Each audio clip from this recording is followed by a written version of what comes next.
Hello everyone, it is Joe here from OmniPoke, the channel that brings you guys everything Pokemon, and we're finally back to the good old deck analysis videos of old. I have recently been to Sydney and Mallow and been all over the place, basically since Christmas really. It's been a bit sporadic with videos. Ultra Prism has come out, it's all on TCG now, so we will be getting back into regular scheduling. I've changed some hours with my job, so I should have time to do hopefully 3 videos a week on top of the streams as well that we do on Mondays and Wednesdays on Twitch. So plenty more from the channel to come, and yeah, today we're going to look at Zoroark Weavile. It was the deck that came first and second at the Malmo Regional Championships this past weekend, and it's a very good archetype that looks to be a new contender in the format as a nice partner for Zoroark. Basically, Zoroark, since its release, has proven itself to be pretty much one of the best cards in the format. And now we have the new partner in Weavile, which allows us to have a nice backup attacker in the deck that can also sort of prevent the opponent's setup. So it's a really good archetype that seems to be one that should be here to stay for a little bit at least. So let's jump into the archetype and talk about some card decisions. First of all, we're actually playing Moonless Madness Zoruas in this list, whereas otherwise you would use the Ram Zoruas. You can still play one Ram if you really want to, because 20 damage can help out here and there. But in general, trying to confuse the opponent can sometimes mean that your Zoroark doesn't get, your Zorua doesn't get hit that turn. And that can be really nice for helping you evolve up into other Pokemon. So because we are playing for Darkness Energy in the list, Moonless Madness, probably the best Zorua that we have available to us. Next up, a 3-2-1 line of Zoroark with the break. First of all, 3 Zoroark GX. You guys all know what this does at this point. 210 hit points. Trade is the insane ability that allows you to discard a card from hand to draw 2. Obviously, we're going to try and get multiple Zoroarks on the board to get ridiculous hand advantage, which opens up the doors for plenty of options on our single turn, and lets us do wacky stuff with Kukui plays, Guzma plays, and just in general keeping a head on board, opening up puzzles and stuff like that for ridiculous swing turns. It has 2 attacks. Righteous Beating does 20 times the number of your Pokemon in play, so capping out at 120 with the full bench. That's 150 with Choice Band.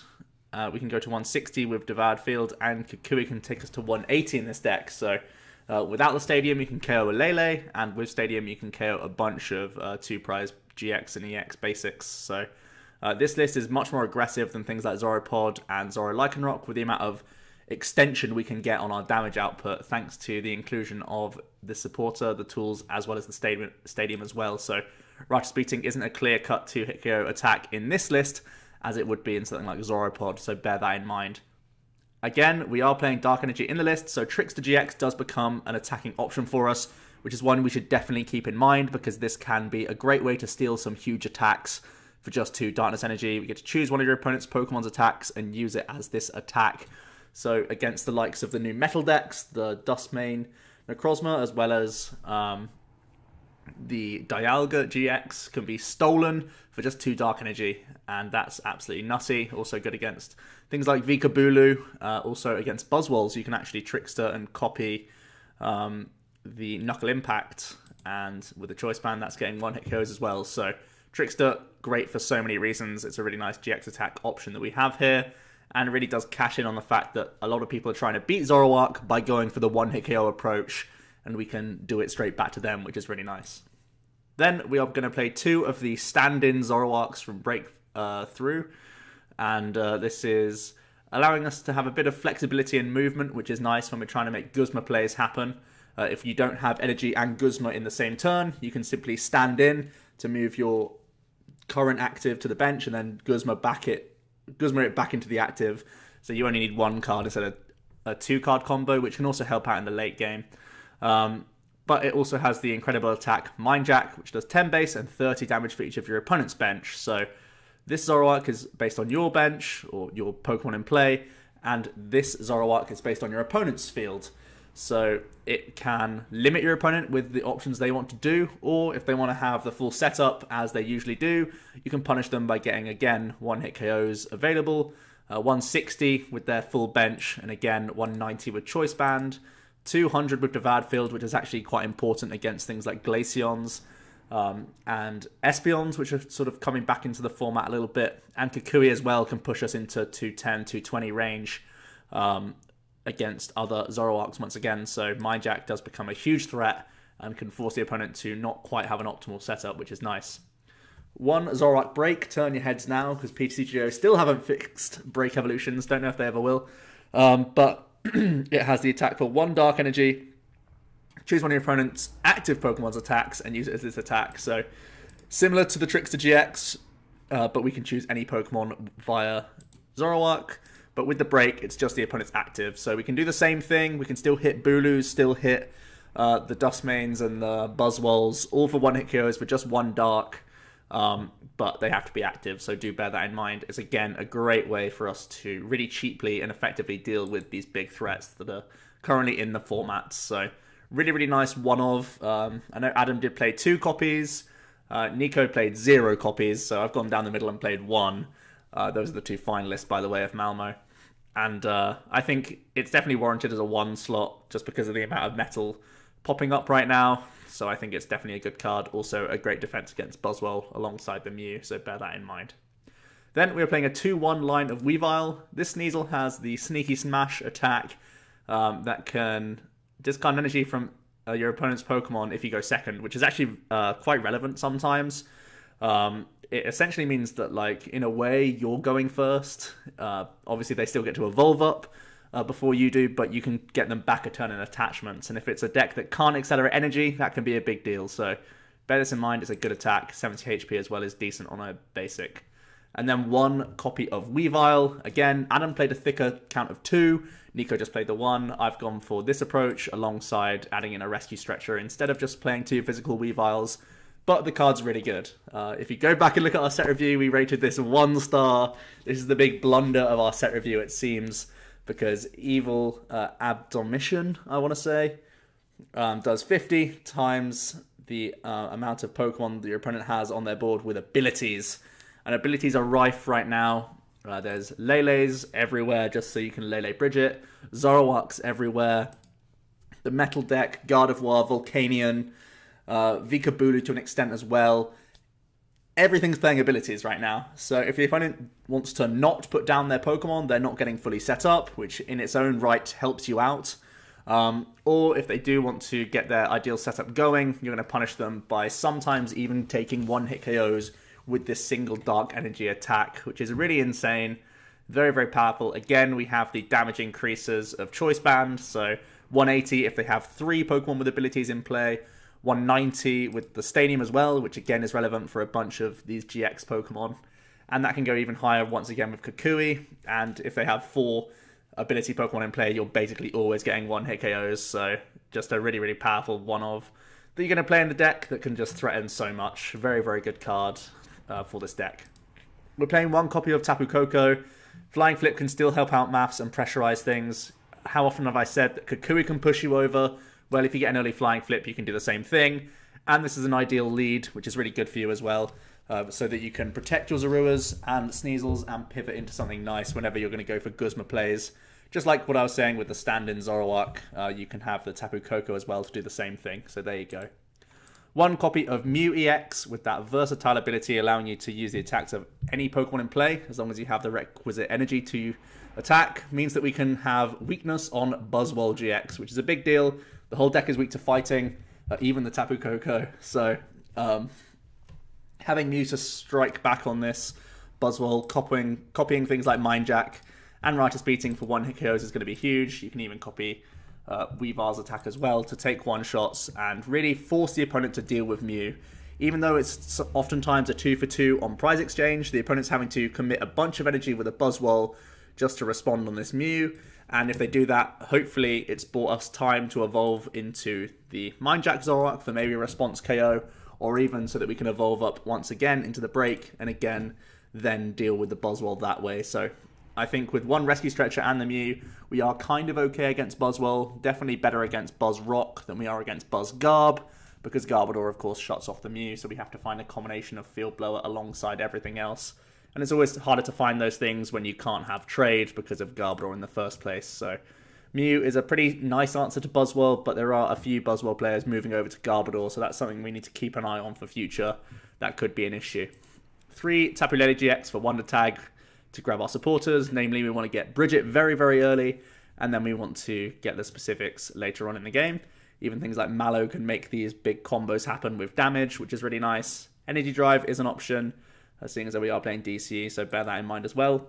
It again can be a nice defense against Buzzwole while you're trying to build up your other dudes.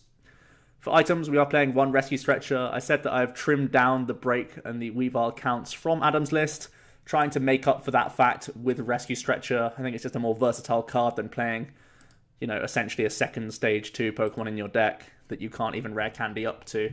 So I think it makes sense to do this. It means you can protect Zoruas and like recover them. You can recover the Break if it's an important matchup. Same thing for the Weavile as well. So bear that in mind, and the Mew as well against Buzzwole. I think it's definitely worth the slot here. I'm playing 1 copy of Max Potion.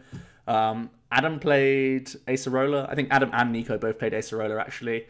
But I've been testing this, and so has a few friends of mine. They both played the deck in Sweden as well, Alex and Luke. And they swore by Max Pot. The main reason is because you can Max Potion the Break. And Acerola-ing the Break is terrible, whereas Max Potioning it is insanely good. So I'm sticking with the route of having Max Pot in here, just because it's very, very good. For your Zoroark, you can still technically lele out the Max Pot if you still have the Mallow in deck as well. So there is that argument to playing Acerola, but you can do the same thing via Mallow anyway. So it's kind of the same thing. I think Max Potion's kind of re-spammable as well with Puzzle, and it lets us be more aggressive by using different supporters in our turn, like Guzma. And this deck is much more aggressive than things like Zoropod, so I think the Max Potion makes sense here.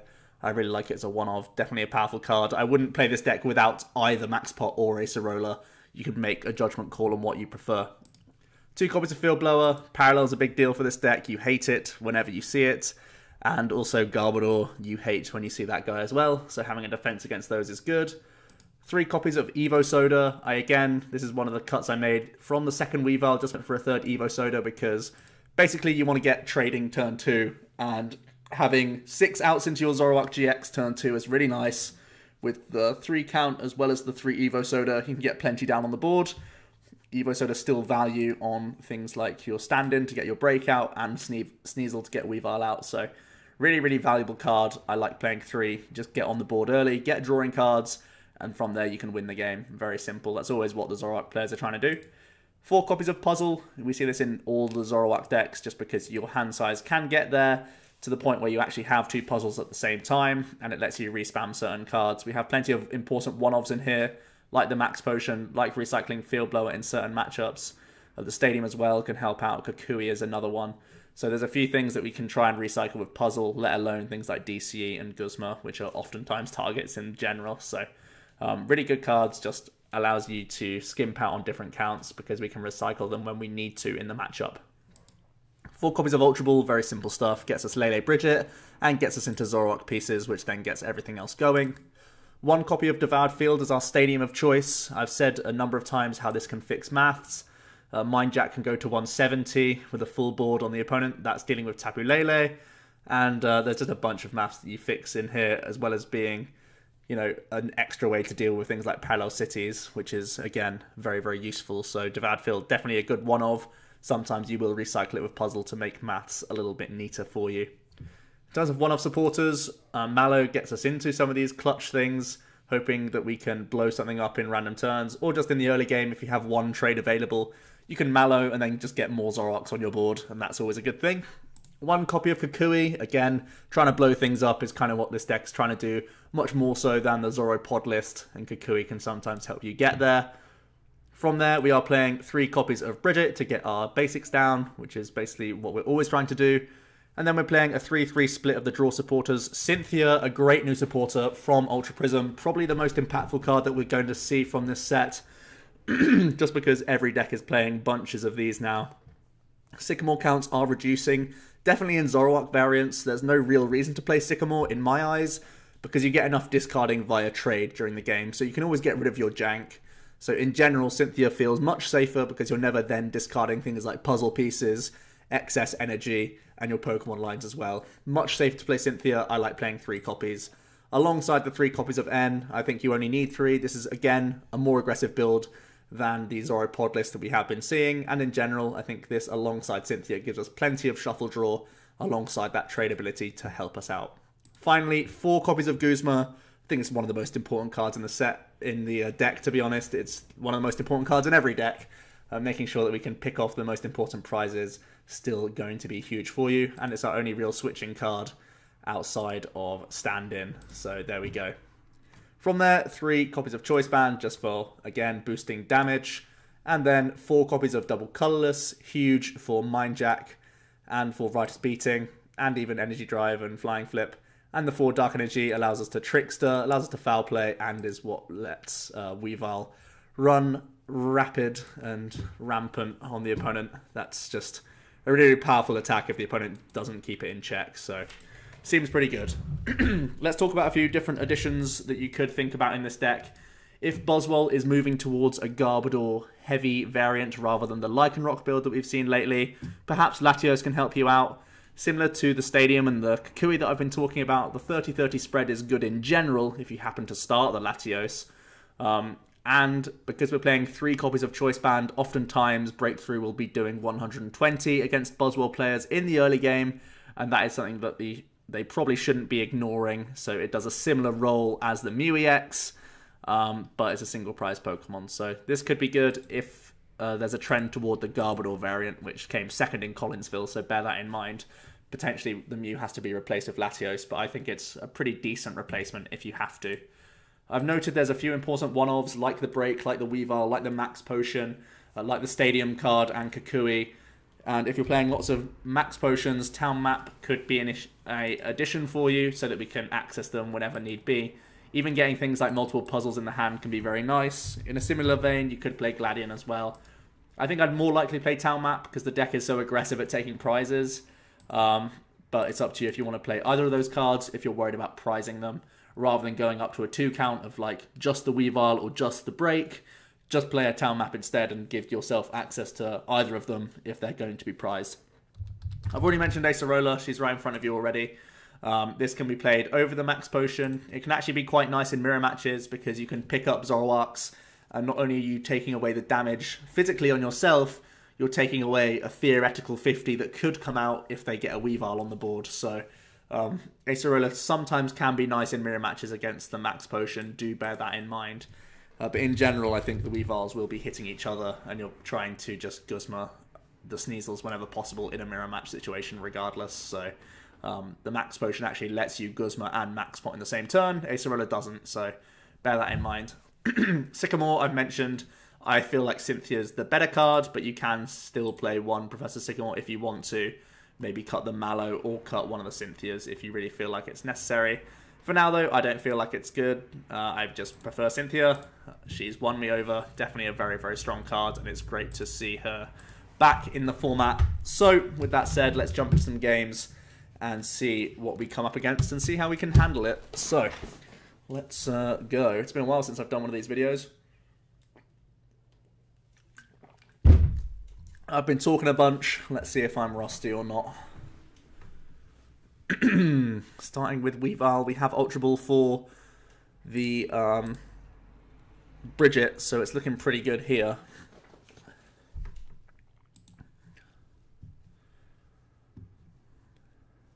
We can dump a Choice Band, I think. Just end Choice Band goes, get an attachment in turn 1. It's actually a little bit similar to Zoro Lycanroc, where it's actually important to get an attachment in on the first turn, unlike Zoro Pod, which only cares about attachment on turn 2, because we have the Trickster available to us, and because we have Weavile that can attack. Let's just make sure they're both in the deck. They are. I should really be prize checking more often when I do these videos. We've prized one of our Choice Bands. We've already binned one of them. One Dark Energy is in the prizes. One of our Guzmas, Brigette as well. It's fine. Okie doke. Brigette, gonna get, surprise, surprise, a bunch of Zoruas. Against every deck, you always want to get the Zoruas down. We haven't prized any GXs, which is a really good thing for us. Because we have 70 HP on Sneasle, we can happily attach to the active. I'm just thinking if I really want to. Yep, I think it's still the best thing to do here. Thanks to the 70 hit points, it's fine to do it. So we can just hand it over to the opponent. If they want to go for an energy drive, that's fine by me. It also gives us the option to retreat into a Zoroark next turn. Looks like all the opponent can do is attach a Double Colorless and play N. Not a very strong start from them. Let's see what else they can do. In their turn, we've drawn into double Zoroark as well, which is absolutely insane. If it's a DCE deck, I'm assuming it's some sort of Zoroark variant. Just an energy drive. Not very good from them. So we actually hit DC as well. This is insane. Okay. We can straight away retreat. Get the attachment in. I'm happy enough to play Max Pot. No real reason not to. Choice Band isn't necessary right now, so we'll just Cynthia. Bear in mind we prized our other one, so might be important to keep. We can evolve. Let's trade first.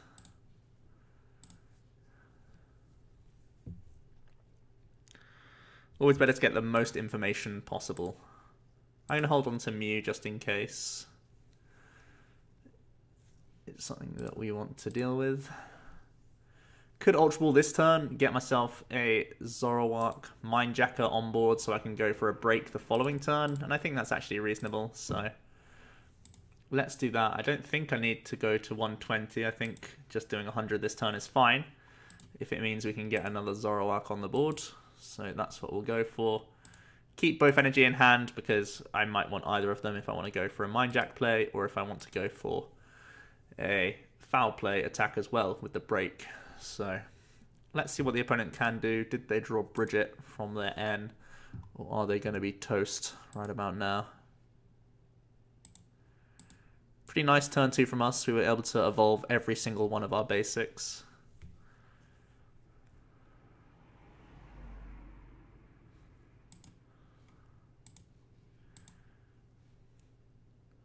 We actually had the potential to win last turn as well. We could have traded before the Cynthia, tried to trade into Kukui for game. I think we had the choice band in hand at some point as well. But I don't think it's ever wrong just to build the board. Forcing the opponent to put down another Lele as well is really bad for them when there's already a Weavile staring them down.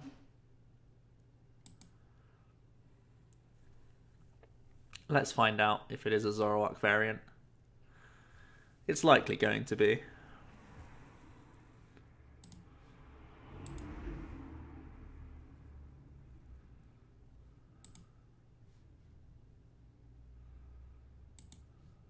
Oh, wow, it's a Garchomp variant. Okay. Well, all of these have abilities.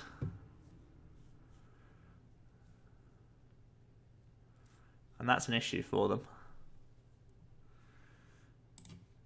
Start by training one of our 2 darks now that we've drawn into them.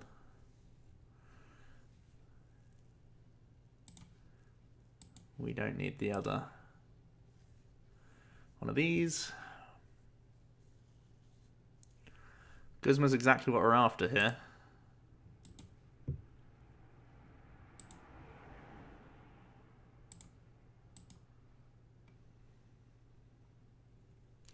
Stadium actually pushes them to 210 with the Garchomp, so we'll hold it and just go for 250 damage, just about enough.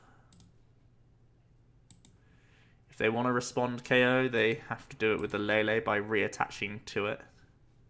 They have to attach another DC here, and then they just pretty much sacked the game, so I wouldn't be too upset if that's what they go for. Even though it means sacking our own Weavile, which is a great attacker in this matchup, but when they start evolving into the Garchomps themselves don't have abilities, so the damage output will only decrease, ironically. Gonna see an Ultra Ball from them. Actually getting rid of a DCE, so they had the option to respond on us. They're gonna evolve into a Gabite and a Cynthia.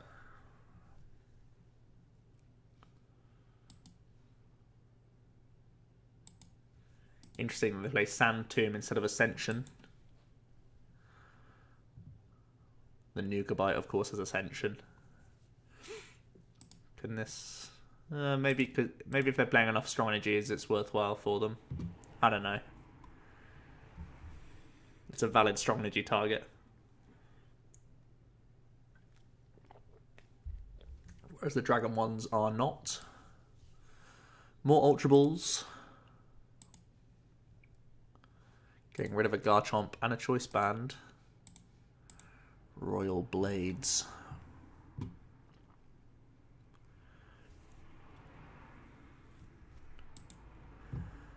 Escape Rope is fine. We can always stand in. And we have the second Lele in hand if we need to Guzma.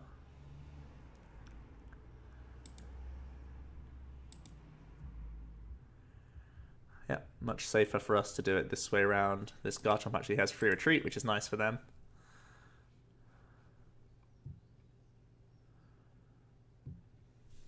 Okay.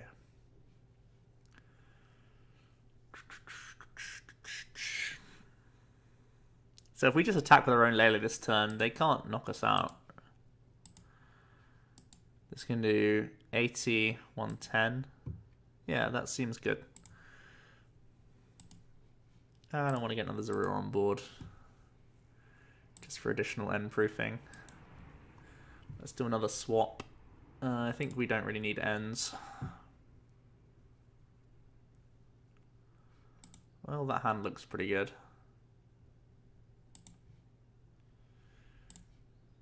Don't think I want to max potion the bench. Don't think it's worth.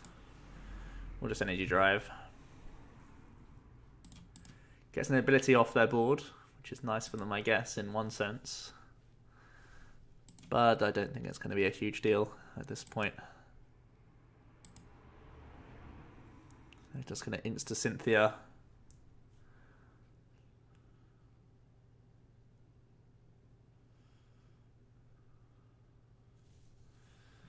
Unfortunately, we can't Royal Blades alongside Guzma. This will be the thing evolving into the Dragon Garchomp, I would imagine. Gonna see a Rescue Stretcher. Oh, they're just gonna go for all-out fighting Garchomp. Gonna see a Pal Pad as well.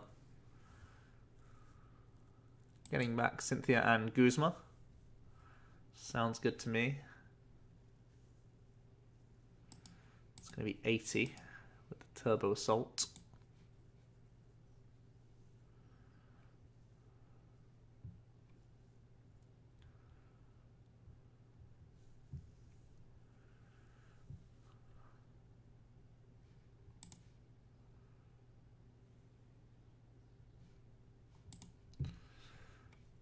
Let's get another GX down. Seems good.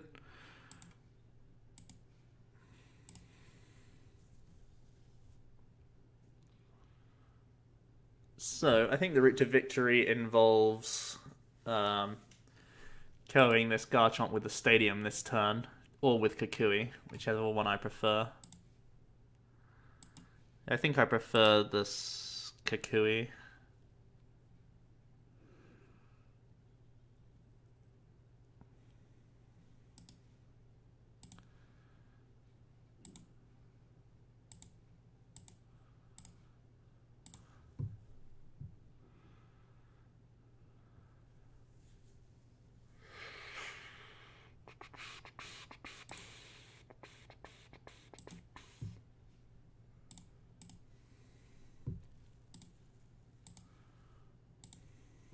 Gonna get this out because now it forces them to have another strong energy.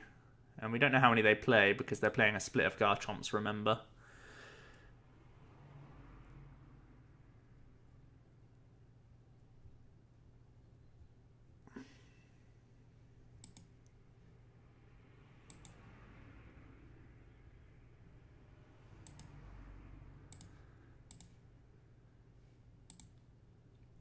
So have one trade available. I don't think there's any card that I actually want to trade away here.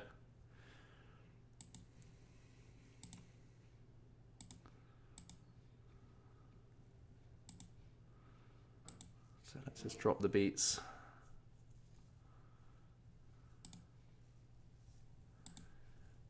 They kind of need to play end this turn.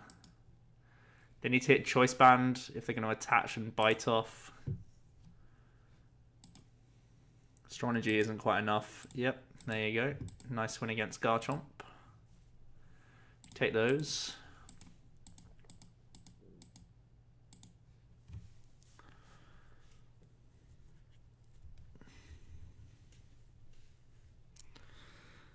Let's find another game. Garchomp could be problematic at times, but looks like they didn't draw too well. They didn't get any Lucarios down, and that's typically a big factor in them actually getting set up. Let's have another game.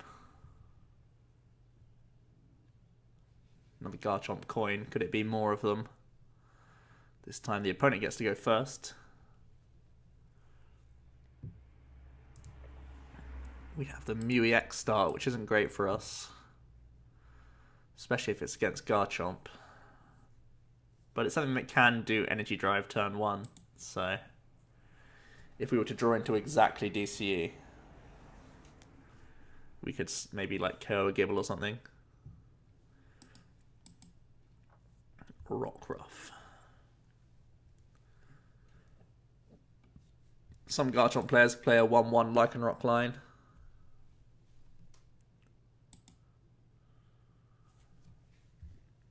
Because, of course, they want to Cynthia rather than Guzma. And Lycanroc gives them a gusting effect. Oh, looks like it could just be Buzzrock.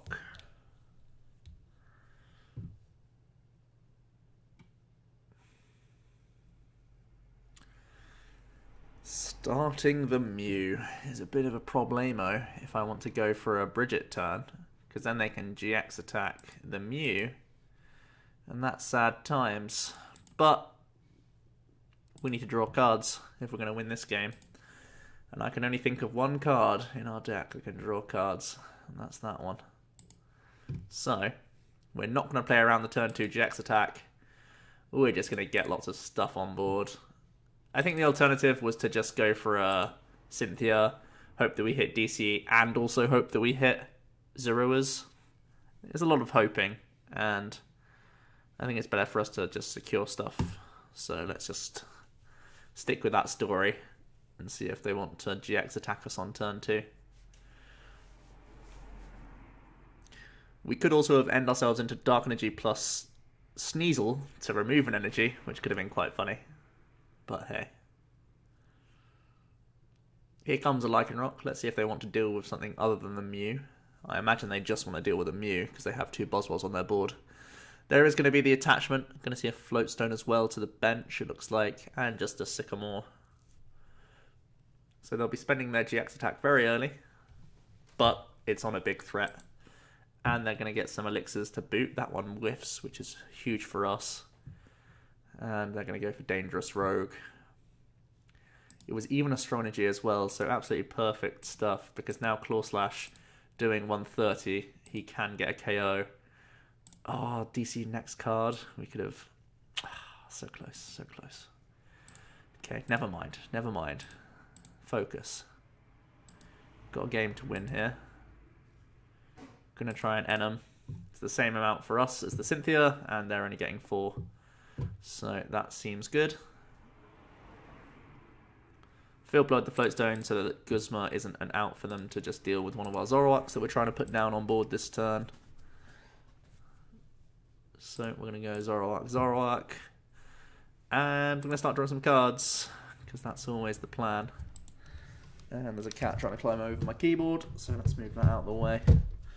We get another Zoroark. This is actually a really good card, because it can copy Buzzwolves for KOs.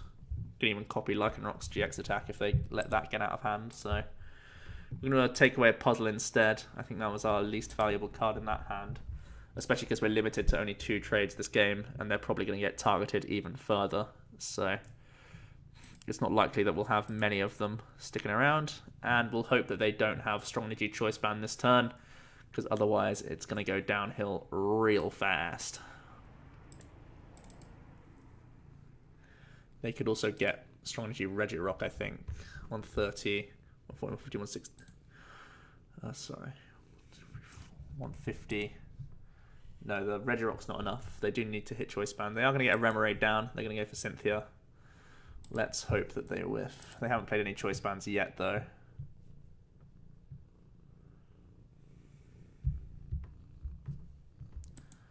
Elixir's coming down. This one does hit. No Choice Band. Oh, that's a big break for us. That's huge, actually. Okay. Let's Brooklet Hill. What do we want to achieve this turn? We want to skew the prize trade by attacking with Zoroark, I imagine. Alternative is to skew the prize trade. No, there is no alternative. Okay. The only thing is, Foul Play is so good at dealing with Buzzwolls. It's the only issue. I'd love to hit a max pot. That's one thing I would love. We don't actually have any other ends in deck, because we prize 2 of them. So that's a bit of a problem. My cat's going crazy. Okay, let's trade away 1 Cynthia. Hitting a max potion would be really good here. We'll see if it's possible. We're going to trade away another Zoroark. Koko coming down is fine. It's a nice little pivot. I don't really want to commit energy anywhere, just in case we could hit. Cat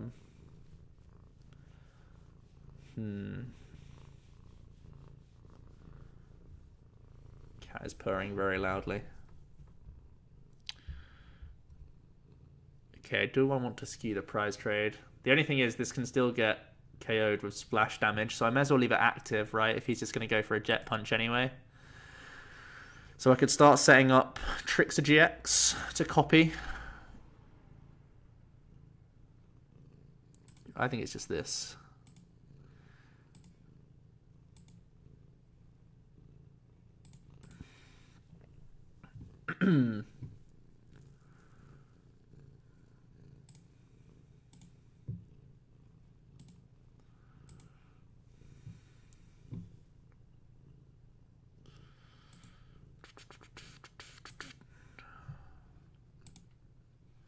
And hit. Hopefully we can pull one of our ends from these prizes, because that's going to be important here. Not quite.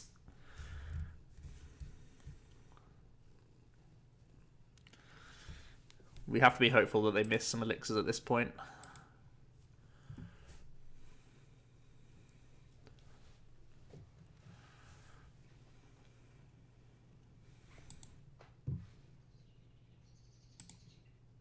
Okay, here's another Rock Ruff.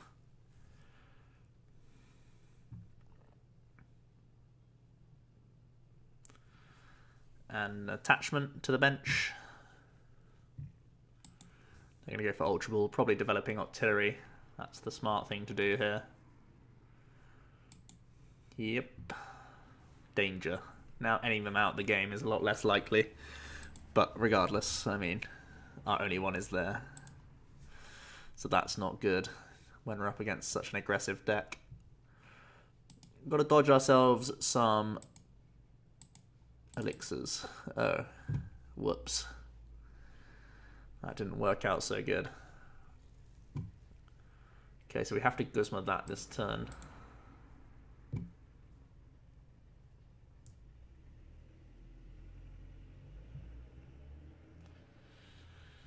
Okay.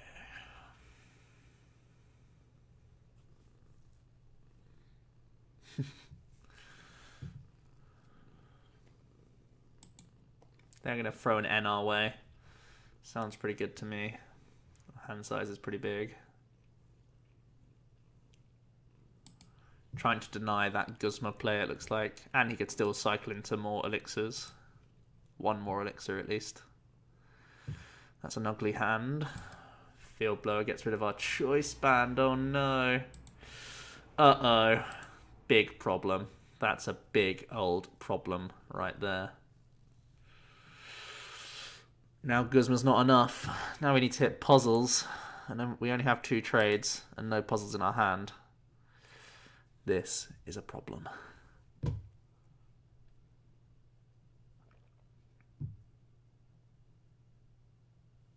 We could also draw into Stretcher. That could also get us there with a Mew. We have a handful of outs. A handful. Devoured Field doesn't quite get us there. 3, 6, 9, 12, 15, 16, 17. Okay, so we have to trade this away every time. 1 puzzle. Oh, Lord. Not like this. We still have a huge deck size. That's the issue here. Oh. Well, we hit Guzma. Oh, wait. 4, 8, 12, 16, 17. Yeah, we can't even copy the... Can't even copy his GX attack. We're capped at 170.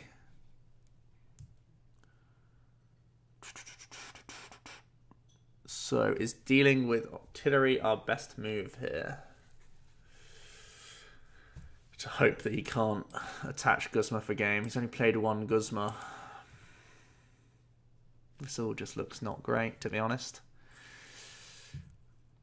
Guzma stall turn and pray.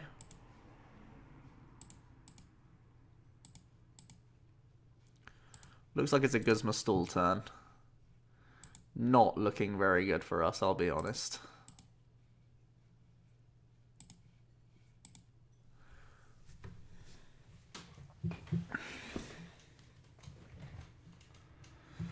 Guzma's game, alongside an attachment, shouldn't be too hard for him to find. Also, float stones can do stuff. Ultra Balling for 2nd artillery. He could go float stone, Lycan Rock attach as well.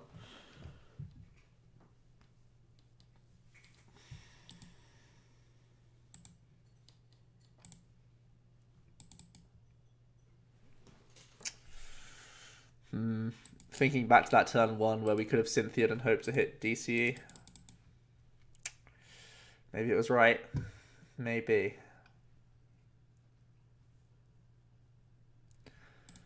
If our Cynthia was Zorua energy, you know, if you could guarantee those, you'd do it every time, right? But okay, let's see if we can do it. Uh-oh. Yeah, plays it for no... Oh, he does play it for a target. I guess he could still Guzma this one, so it makes sense. So now Float Stone Energy is an out, as well as Guzma Energy.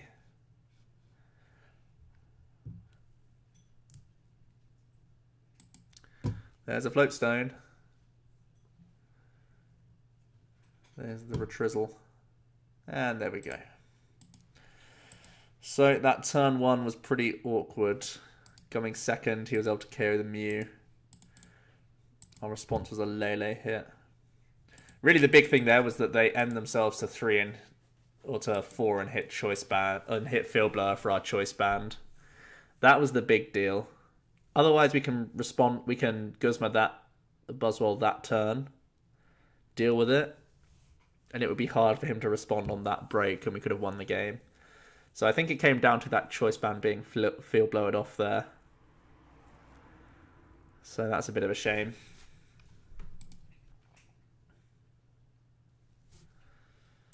Let's have a final game and see what happens with this deck. You can see that Buzzwole is definitely an issue. The Lycan Rock and the Garb lists both pose different kinds of threats to the deck.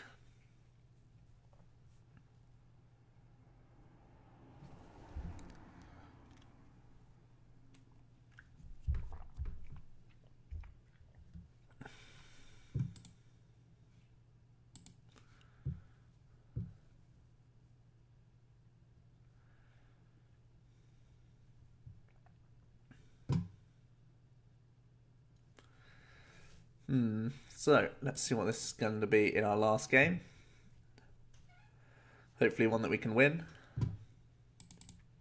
One thing you'll notice about this Zoroark variant is that you typically get less Zoroark GXs on the board than other Zoroark variants. Do bear in mind that we prized a Zorua in both games that we played so far. So that's a factor. But in general, because you're evolving up into Mind Jacks and Breaks, that's always a Zorua that isn't becoming a Big Daddy Zoroark. Huh. Well, look at these prizes then. We've prized 3 Zoruas. Gulp. Oh boy. This is gonna be rough. You know what I said, Town Map and Gladion could be good? Oh boy, not like this. Ah! It's fine, we're gonna mind game him. We're gonna get 2 Sneasles down and mind game the hell out of this guy. And say, you know what? If you wanna, go ahead. Make my day. That's what we're going to do. We're just going to mind game the hell out of this guy. Easy. Easy peasy.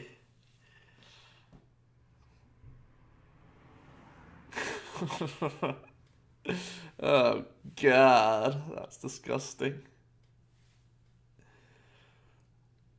I actually had that in one of my games in Mallow. I was playing Zoroark Garbodor, and I prized 3 Zorua, 2 Trubbish. And I turned 1 Lele for Brigette. And my Brigette target had to be 1 Zorua and a Mewtwo. It's pretty upsetting.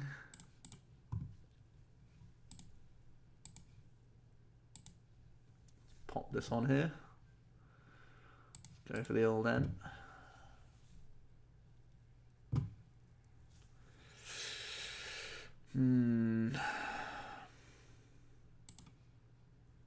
I'd be very upset if we missed KO here.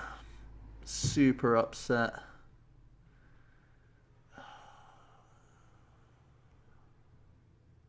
I'm upset.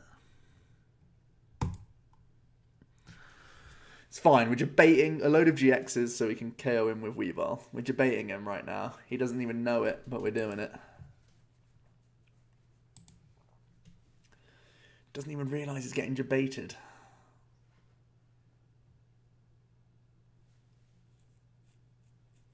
Next level debates. Oh, it's so big for us to take a prize that turn because we can get Zoruas down. Come on! Come on, game. Cooperate. Do the thing and the thing. Okay. Ability number 1. Well, number 2, actually. Damn. Got rid of our Mallow.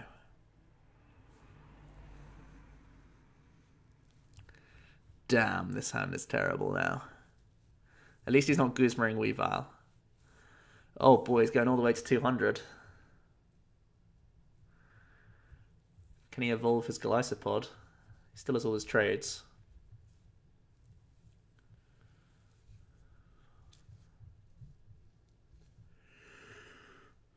Or her trades. I apologise.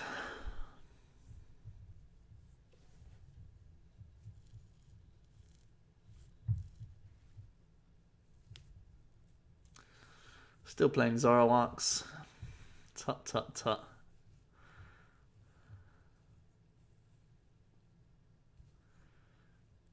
No Golisopod one time.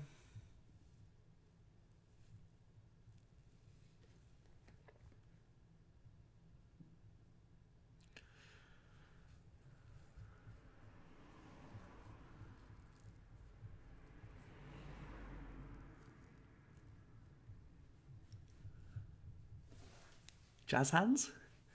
Is it time for a Jazz Hands one-hit KO with Weavile? Come on, just pass. Oh my word. Mallow equals KO. That's pretty good.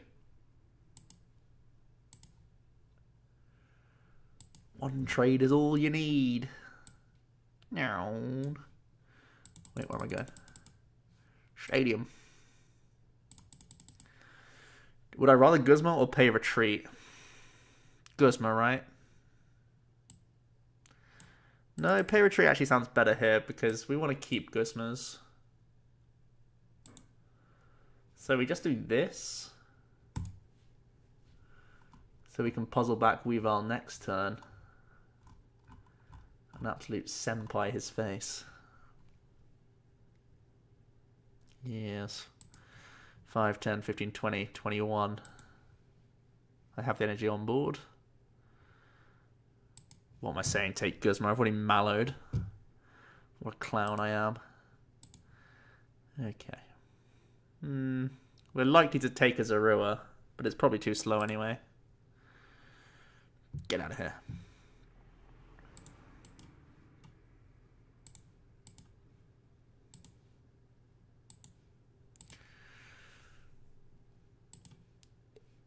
Boom. Lots of damage. Zorua. Okay, we'll take that. We'll definitely take that.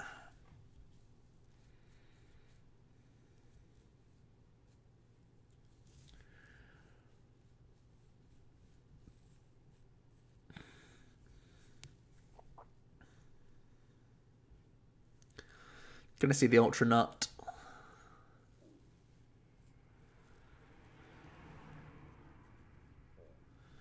They're just gonna get more Zoroarks out. They're gonna get more abilities on the board. No, they're getting a card that doesn't have an ability on the board. They're actually taking an ability off the board. Genius.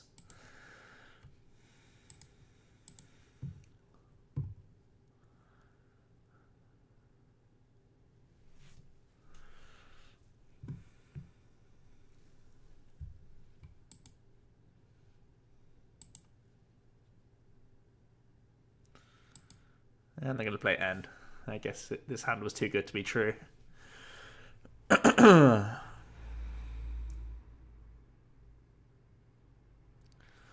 for some swapsies from them.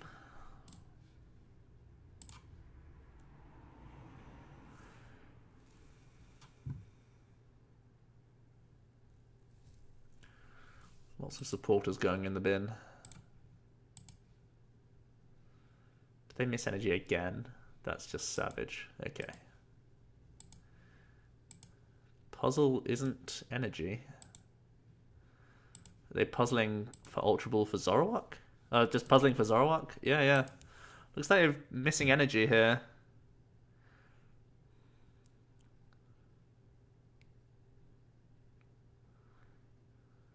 Maybe.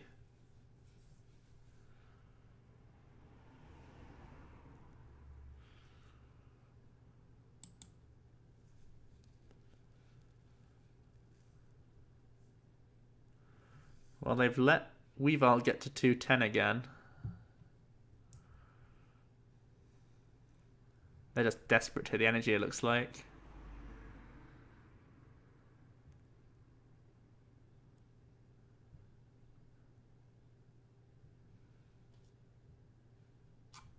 Cryface concede.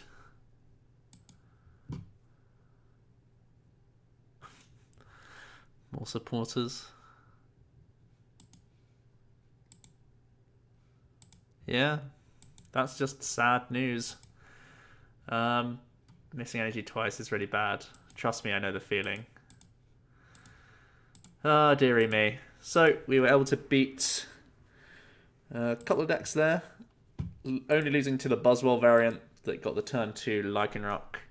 I mean, the line we had was Cynthia, and we don't open up the door for the GX attack. But we need to still get Zoroarks on board to win the game. I'm firmly a believer of that. The Cynthia could have got us into DC, which would have been like amazing. But you can also whiff. That's always a possibility. And I think we were still super close in that game. Like I said, it was really the choice band being removed from this card was where we actually lost the game. Because then we could have dealt with his Buzzwell. At that point, he only had 1 Elixir left. And he would have had to respond with a Guzma play. And obviously, he didn't have any Elixirs left currently in his hand at that time. Because he would have played it out. So it meant that even though he had Abyssal Hand available, he would have had to go for Elixir Guzma. Because this would be a single prize in the active. And it would have been a lot to ask for with only a couple draws from Abyssal Hand all at once. So Yeah, still a close matchup, even though we lost 2 prizes turn 2, which is really rare, because it's rare that you'll start the Mew. And Mew's obviously huge in the matchup, and we never got to use it because it got knocked out so early. So a few things didn't go our way that game. Missing the choice band, missing the stretcher also was a target, and missing double puzzles, which is, you know, a lower percentage but still useful, or still viable for getting the cards that we needed to get back into that game. But regardless, I think the deck's very good. Definitely one to keep an eye on. And it's quite good against Zoroark mirror matches as well, because you're, as you just saw in that second game, even though the opponent missed energy that turn, if they were to take a KO, we could have manipulated our way to recover the Weavile, either via puzzles or via stretcher. And the stadium was already on board, so we could have done, once again, 2-10 to the active all over again. And just a 2-for-1 trade is just so good, prize-wise, I'm saying, not just the ability. A 2-for-1 trade with the Weavile against Zoroark variants is such a big deal, because typically it's a back-and-forth 2-shot war, and this way you really accelerate the matchup and make it 1-hit KO based, which is something that Zoroark is always afraid of going against, because it much prefers to keep its Zoroarks on board, and loads of them on board, so it can gain massive hand advantage. So taking that away from the opponent is a really big deal. So let me know what you guys think about the deck and the list that's in front of you. We will be back for plenty more deck analysis videos, so look forward to those. I know a few of you have been missing us lately. Not many of you, or not as many people, like to watch the streams, which I completely understand. I would say that listening to it at ×2 speed is actually quite good. You can zip through a bunch of stuff, because there is some funny content and interesting games that we get to show off on stream. So hope you do appreciate this video. We are coming back, so leave a thumbs up if you do. Subscribe to the channel if you haven't already and it's your first time here. And for now, it has been Joe from OmniPoke, and I'll see you guys next time. Cheers.